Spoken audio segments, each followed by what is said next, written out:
So let's now discuss about a partitioning scheme for a server. So here, let us say we want to deploy a LAMP server. LAMP server is typically used for web hosting, which consists of Apache web server, MySQL database, and PHP scripting language, and a few other things.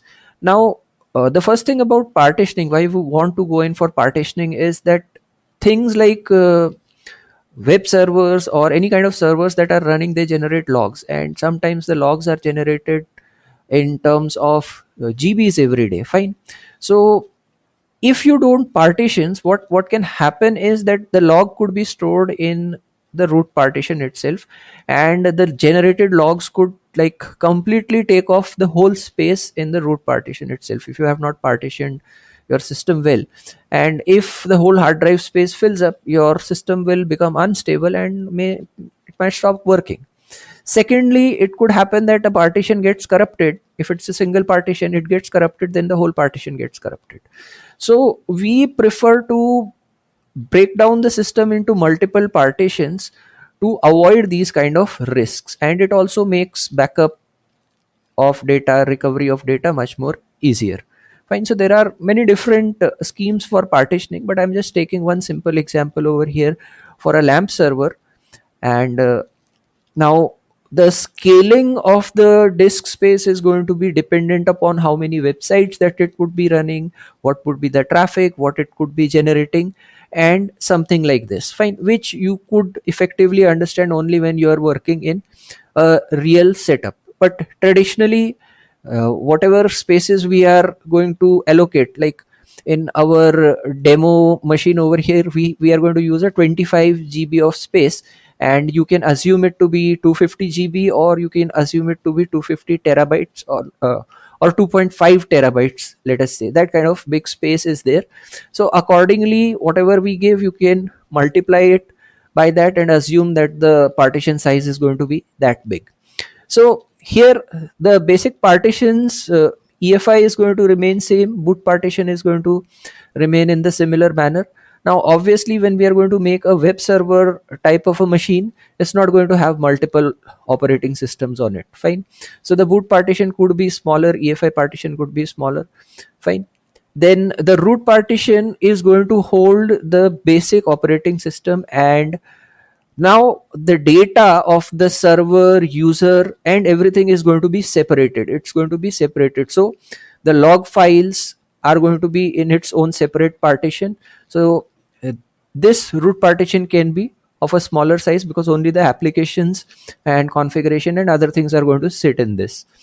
Then we are going to create a where is going to have the varying data, and this is where log files are going to be generated, and few other things are there, like if you are going to run a mail server, and also the mails are going to come in and go out from the where mails pool, and so many other things. So we are going to create a where partition also. Fine. This is supposed to be a big partition. So the size of where partition should be around 20 to 50 GB, right? So for an initial setup, again, as I mentioned, depending on the traffic, you may want to improve it on this. And the file system is going to be ext4, and you could go in for things like xfs, b3fs, or butterfs. These are comparatively considered better when high input output is going there. You can select these type of file systems also. Then the home partition.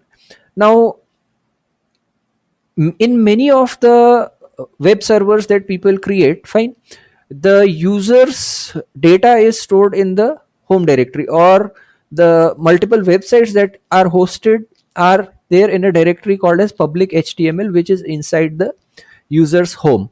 If you are going to set up your web server in that particular manner where the user's website data is going to be stored, then this size is going to be dependent upon the number of users and how much space is to be allocated to each user. Fine. So typically you could say 5 GB, 10 GB, 50 GB, or 100 GB, depending upon how many websites you are going to run on that and how much data people are going to generate. Then we are going to create a temp partition, which should be around 2 to 10 GB, because every user's applications could be generating some temporary files, and those files will be written into temp, and they may be removed later on and all. But there is a possibility there could be a high space usage in the temporary location. Fine. And finally, the swap partition. Now generally the swap may not be applicable on your server because you might be having enough of RAM on that, but still you can make a swap partition of 4 to 8 GB or 10 GB. So let's try recreating this partitions on our machine over here, which we have. Fine. So let's first do one thing is, let's just delete all the partitions from there. Fine. So I'm going to delete these partitions.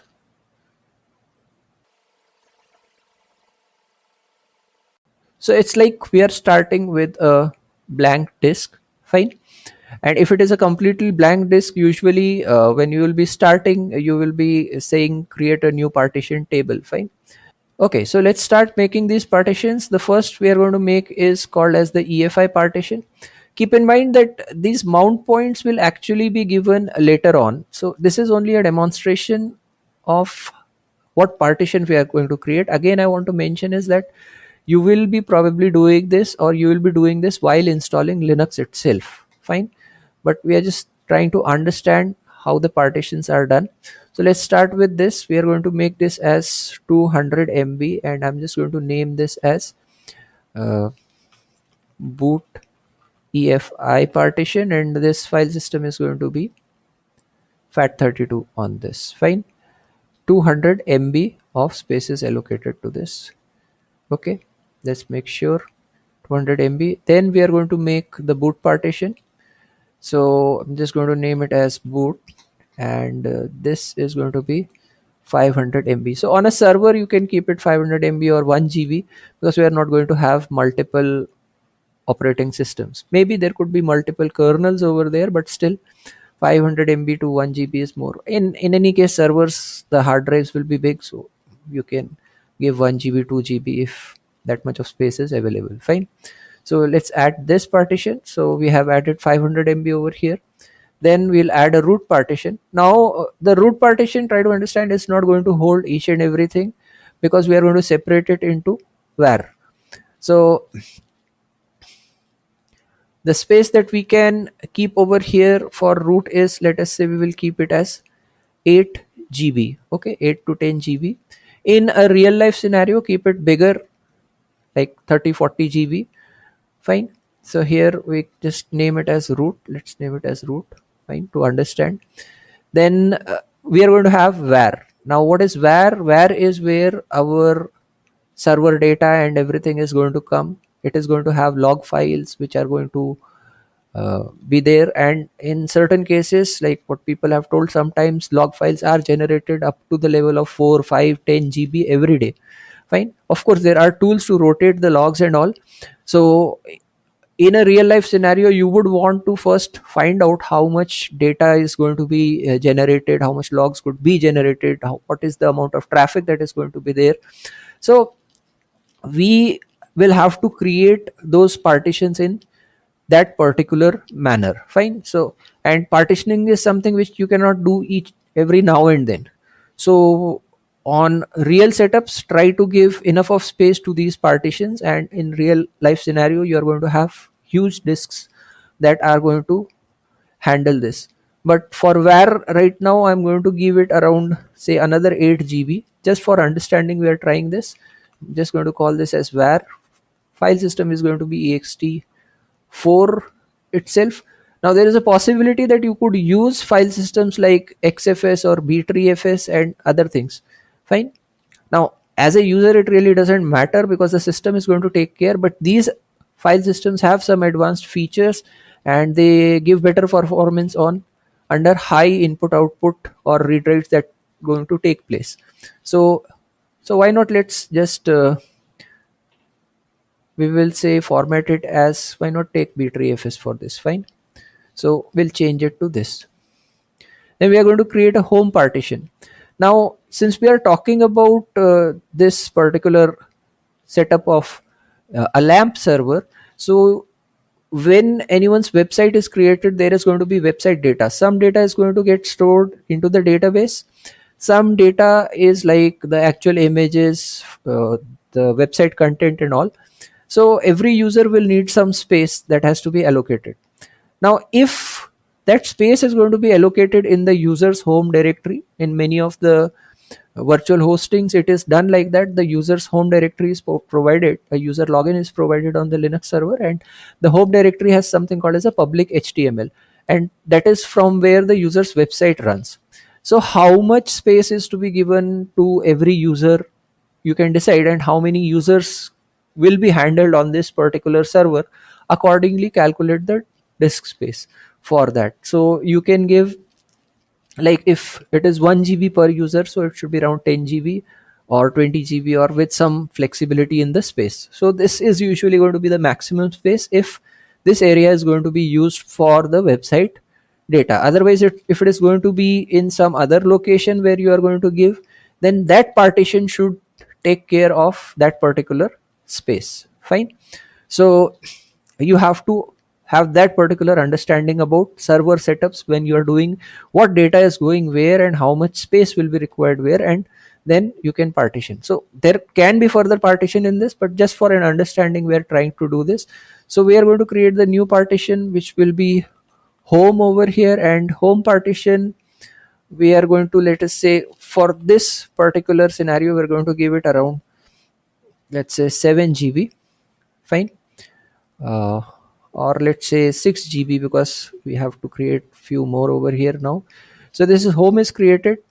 Next partition that we want to create is the temp partition. So when servers will be running, your websites will be running, some PHP code will be running, and that will be generating some temporary file, some stuff, temporary stuff is generated, that goes and gets written into temp, though it might be getting deleted periodically and flushed out periodically. But when multiple applications or multiple sites would be running, multiple services would be running, they would be generating a lot of temporary files, and we don't want the temporary to be included in our root. Like if you saw the previous video, in that we did not create a temp partition. So in that case what's going to happen is that the temp is going to take up the space from root itself. It will be a simple directory over there, and if temp fills up, the root fills up, our system will get blocked. Fine. So the advantage of breaking it down is that if temp fills up for some reason, we'll get errors, but the server will not go down immediately, or it will be, it won't become unstable. But if root fills up, then there is a possibility that you can have a problem. So anyway, so the partitions are not going to disturb each other. So let's create a new partition, and this we will keep it as, let's say 1 GB for temp. We'll name it as temp. We'll add it here, and finally we can create a new partition that is the swap partition. So whatever remaining is there, I will make it as swap. Okay, so this is what I have added, and let's just write it down and apply. Okay.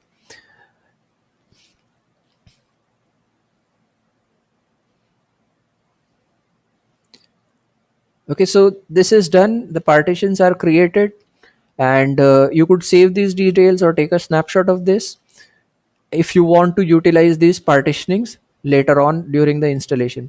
Because if you start now installing on this machine, fine, whatever we have booted from the gparted cd, we will remove it and we'll boot from our installation installation ISO.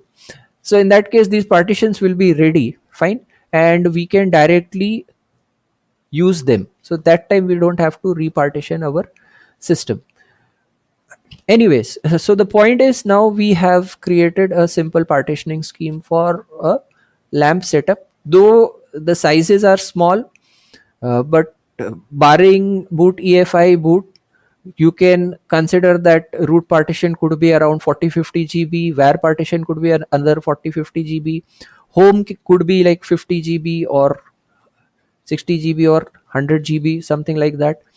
Then temp could be also of a bigger size, and swap is usually, as we have already discussed, enough of RAM is going to be there. Swap will hardly be used. So swap could be around 4 5 10 GB, whatever is there, that kind of scenario is there. But the point to understand is, for generic lamp server setup, we could take up a partitioning scheme which looks like this. So in the next video, we are going to see the Linux installation. We will see the installation directly for a Linux system only, and we will not consider that the Windows exists on it. I have already demonstrated in the previous video that if there are Windows partitions, that you can uh, create some free space from Windows itself and then use the free space for making the Linux partition. So you can go with that particular scheme and continue with that, or we will assume that we just have one blank hard drive and where we are going to install Linux.